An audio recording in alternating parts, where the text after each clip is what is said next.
नमस्कार विद्यार्थी मित्रांनो, आज आपण इयत्ता 4 विषय गणित यामधील शाब्दिक उदाहरणे आहेत बेरीज वजाबाकी यामधील पेज नंबर 48 वरील स्वाध्याय पाहणार आहोत। तर याच्यामध्ये काय दिलेला आहे, हा वजाबाकीवरील आहे। म्हणजे स्वाध्यायामध्ये काय दिलेला आहे, पहिला प्रश्न काय आहे, अब्दुलकडे 720 मणी होते, त्याने त्यापैकी 648 मणी विकले, तर त्याच्याकडे एकूण किती मणी राहिले किंवा किती जास्त झाले असं जर विचारलं असेल तर तेव्हा आपण काय करत असतो, वजाबाकी करत असतो। आता इथं अगोदर वजाबाकी सांगितलेलं म्हणून वजाबाकी करायचं लक्षात येतं, पण काही गणितामध्ये मिक्स गणित असतात की त्याच्यामध्ये बेरीज आणि वजाबाकी दोन्ही क्रिया कराव्या लागतात। तर त्याच्यासाठी असे शब्द लक्षात ठेवावे लागतात। तर ह्याच्यामध्ये काय आले, किती मणी राहिले म्हणलं का आपल्याला काय करावं लागते, वजाबाकी। मग एकूण किती होते, 720, त्यातून विकले किती, 648। मग काय करावं लागेल आपल्याला, 720 वजा 648। मग याचं काय येईल आपलं उत्तर, तर 720 वजा 748।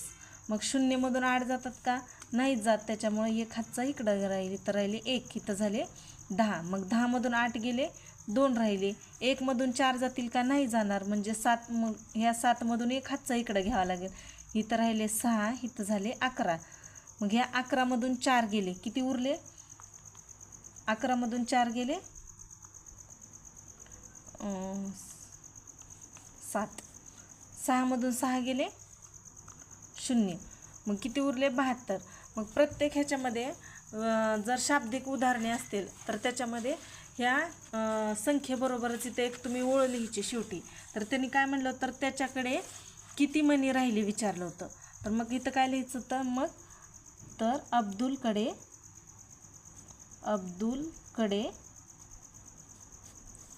72 मणी राहिले। शाब्दिक उदाहरणे असतील तर अशी ओळ नक्की लिहायची।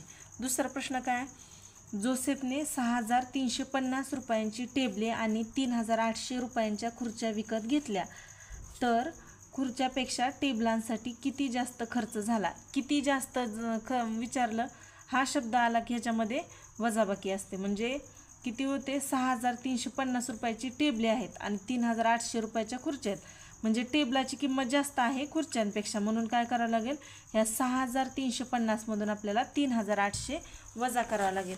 मग काय येईल उत्तर, तर 6350 वजा 3800।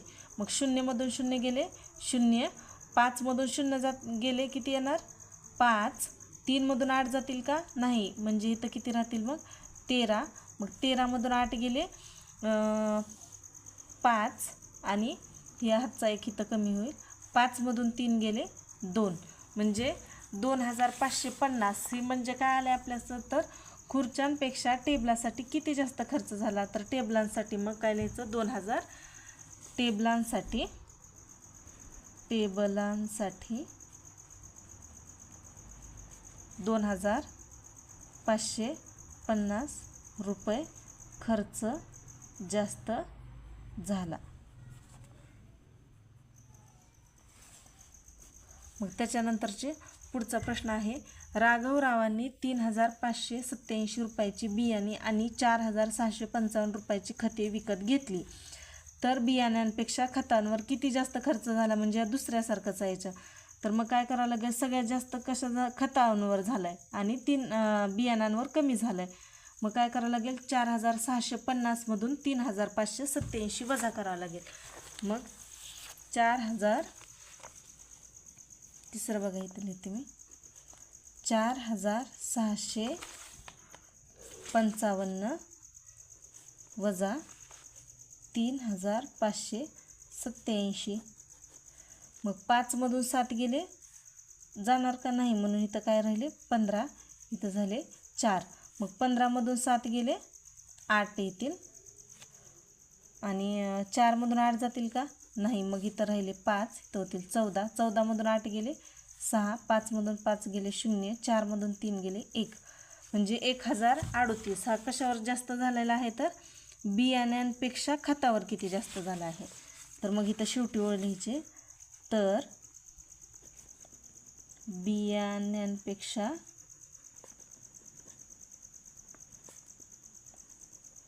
खतांवर 1068 रुपये जास्त खर्च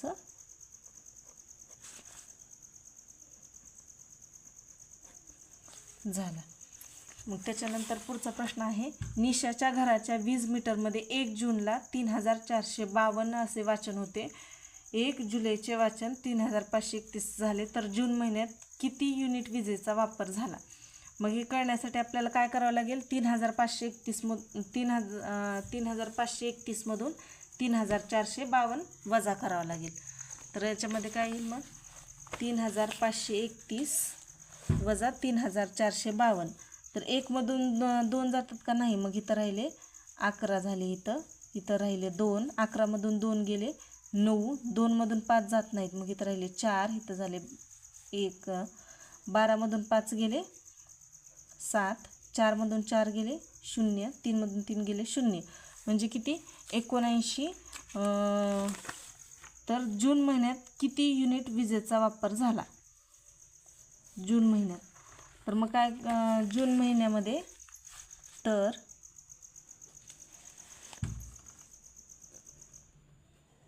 जून महिन्यामध्ये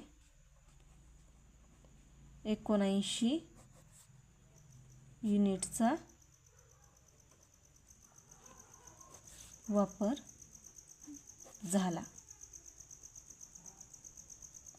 त्याच्यानंतर 5वा प्रश्न आहे, सन 2001च्या जनगणनेत एका गावाची लोकसंख्या 62,947 होती, तर 2011च्या जनगणनेत ती 74,405 झाली. तर या काळात त्या गावाच्या लोकसंख्येत किती वाढ झाली? म्हणजे 2001ची 62,947 होती आणि 2011ची वाढलेली आहे. मग काय करावं लागेल, एक वाढलेल्या संख्येमधून सुरुवातीची जेवढी संख्या होती का ती वजा करावी लागेल. मग त्याच्यामधून काय करायचं, 74,405 वजा 62,947. मग 5 मधून 7 जातात का? नाही जाणार, म्हणून इथं 0कडून पण हातचा घेणार. अगोदर इथं 3 करावं लागेल, मग इथं 10, इथं 9 राहिले, मग इथं 15 होतील. मग 15 मधून 7 गेले 8, 9 मधून 4 गेले 5, 3 मधून 9 जातात का? नाही, इथं 3 राहिले, इथं 1, 13, 13 मधून 9 गेले 4, 3 मधून 2 गेले 1, 7 मधून 6 गेले 1, म्हणजे 11,458. तर त्या गावाच्या लोकसंख्येत किती वाढ झाली? तर त्या गावाच्या लोकसंख्येत 11,458ची वाढ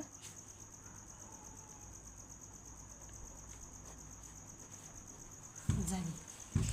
तर अशा प्रकारे आपला हा स्वाध्याय पूर्ण सोडून झालेला आहे. व्हिडिओ आवडल्यास नक्की लाईक करा आणि सबस्क्राईब करायला विसरू नका. थँक्यू.